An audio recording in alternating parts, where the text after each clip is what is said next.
Pada masa penjajahan Belanda, K.H. Hasyim Asy'ari dikenal sebagai salah satu ulama yang gigih menentang penjajahan. Beliau tidak hanya mengajar agama, tetapi juga menggerakkan perlawanan terhadap penjajah melalui fatwa-fatwanya yang membangkitkan semangat juang rakyat. Aktivitasnya ini membuat Belanda merasa terancam. Belanda pun berusaha menangkap K.H. Hasyim Asy'ari untuk menghentikan pengaruhnya.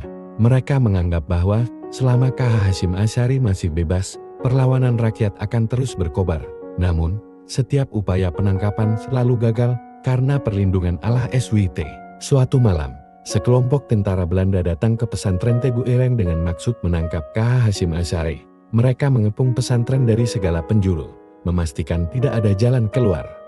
Para santri yang sedang berjaga malam melihat kedatangan tentara Belanda dan segera melaporkannya kepada K.H. Hasyim Asy'ari. Dengan tenang, K.H. Hasyim Asy'ari memerintahkan para santri untuk tetap tenang dan tidak melawan. Biarkan mereka masuk, Allah SWT akan melindungi kita, kata beliau. Ketika tentara Belanda memasuki ruangan tempat K.H. Hasyim Asy'ari sedang duduk, mereka terkejut karena tidak menemukan beliau. Padahal, para santri yang berada di sekitar ruangan itu melihat K.H. Hasyim Asy'ari tetap duduk tenang, seolah tidak terjadi apa-apa.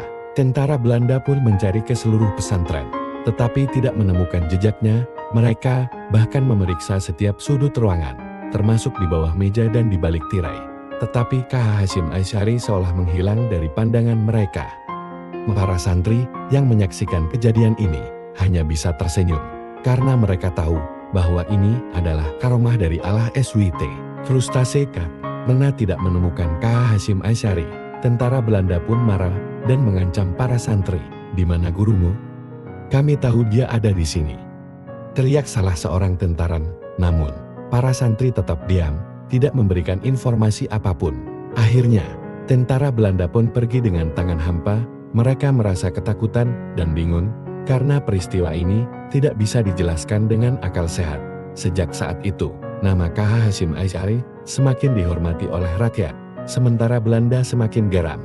Setelah tentara Belanda pergi, K.H. Hasyim Asy'ari muncul kembali di ruangan tersebut. Para santri pun bertanya, bagaimana Kiai bisa menghilang seperti itu? Dengan tersenyum, K.H. Hasyim Asy'ari menjawab, "Ini adalah karunia dari Allah SWT. Selama kita berada di jalannya, Dia akan selalu melindungi kita." Beliau juga menceritakan bahwa saat tentara Belanda masuk, beliau berdoa dengan khusyuk, memohon perlindungan Allah SWT. Tiba-tiba, beliau merasa seperti diselimuti cahaya, dan tentara Belanda tidak bisa melihatnya.